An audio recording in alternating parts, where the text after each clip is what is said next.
டே சந்து, நீ சின்ன பந்து வச்சு விளையாடுற சின்ன பையன். எதுக்கு உனக்கு இந்த பஞ்சி ஜம்ப் எல்லாம்? சின்ன பண்ணு ஒண்ணு வாங்கி சாப்பிட்டு ஓரமா போய் உட்கார்.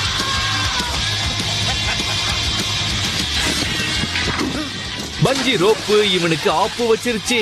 இன்னும் சில பேர் ரொம்ப அழகா பிரமாதமா ப்ரிப்பேர் பண்ணிட்டு வந்து வேணும்னே அவங்க எலும்போ உடைச்சுக்குவாங்க. இப்போ நான் எங்க இருக்கேன்? இருக்க வேண்டிய இடத்துலதான் ராஜா இருக்கேன், உயிரோட இருக்கேன்.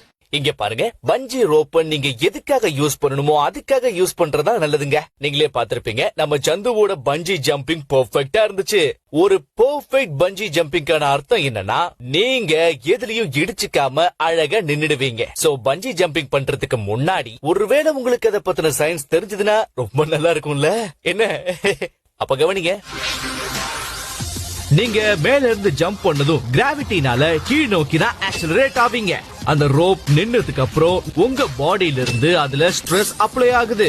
ரோப்போட எலாஸ்டிக் ஸ்ட்ரெச் ஆனதும் அது மேல ஸ்ட்ரெயின் அப்ளை ஆகும். ஸ்ட்ரெயின் எவ்வளவு இருக்கணுங்கிறது ரோப்ஸோட யங்ஸ் மாடுலஸ் வச்சுதான் முடிவாகுது. அதாவது அதோட ஸ்ட்ரெச் எவ்வளவு இருக்குங்கறத பொறுத்து இருக்கு. ஸ்ட்ரெஸ் ரோப்போட ஸ்ட்ரென்த் எக்ஸீட் ஆகாத வரைக்கும் கரெக்டா இருக்கும்.